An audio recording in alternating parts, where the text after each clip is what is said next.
Okay, welcome back to Atoms, Elements and Compounds. We're looking at the second part of the learning outcome. Describe the properties of ionic compounds.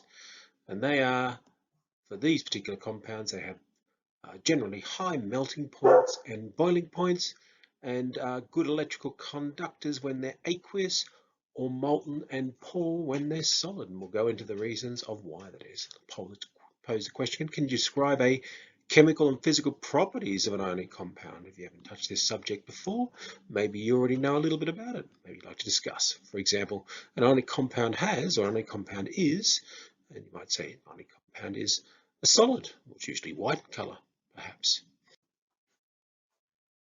Okay, let's have a look at the next part. Ionic compounds, properties. Ionic compounds are charged, hence the forces between the ions are really strong.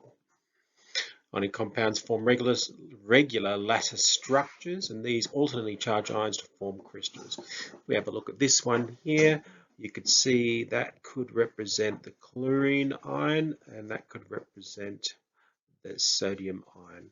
And the reason why they're so strong is if we take this as the sodium ion in the middle, we could see that 1, 2, 3, 4, 5, 6 chloride ions surround the one sodium ion, forming all these different electrostatic charges between them, which makes it a very strong bond indeed. Okay, here's some information you have to learn, I'm afraid. So it's ionic bond properties. So we're looking at ionic bonds have high melting points and boiling points. Here's a general reason. It generally takes a lot of energy to break down all the bonds formed between the oppositely charged ions, especially in the solid lattice structure that we had in the previous slide. Ionic bonds are usually soluble in water. Reason being that water is highly polar and it can separate the ions into their separate charges, and then they're able to move around surrounded by water molecules attached on for the ride. Ionic compounds conduct only when melted or dissolved in water, not in a solid state. Reason being is ionic compounds melt and dissolve. These ions are free to move. These charged ions can transfer from one place to another. Hence, we can conduct electricity.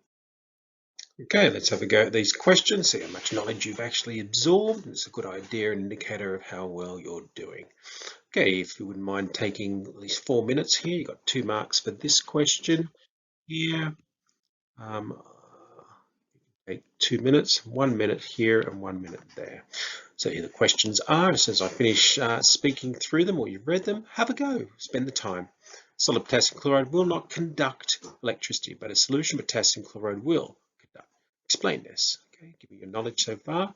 Please explain. Compound melts at 180 degrees Celsius. What kind of structure do you think it has? That's part A. And part B, will it conduct electricity at 180 degrees? Give a reason. So I'll give you some time to pause the video and have a go at those questions.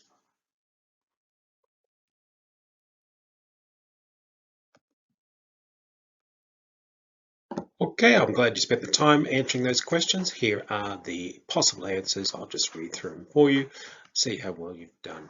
So for 2 marks, potassium chloride as a giant ionic solid structure has no free ions to move. So if you said that, you're going to give yourself a mark as a structure. But as a solution, these bonds between potassium chloride are broken to form free moving ions that are able to carry charge and hence conduct electricity.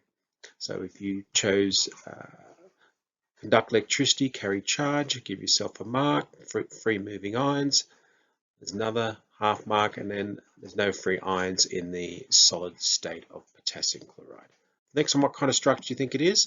Well, if there's a high melting point, chances are it's strong bonding, and in general, as a solid there is, therefore the compound tends to be ionic in structure. So if you said ionic, well done, give yourself a mark.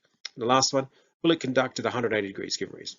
Well, a compound turning from a solid to liquid will form free ions that are able to move, and these charged particles are transferred from one place to another, and we know that that is called electricity, so it's able to conduct. So well done.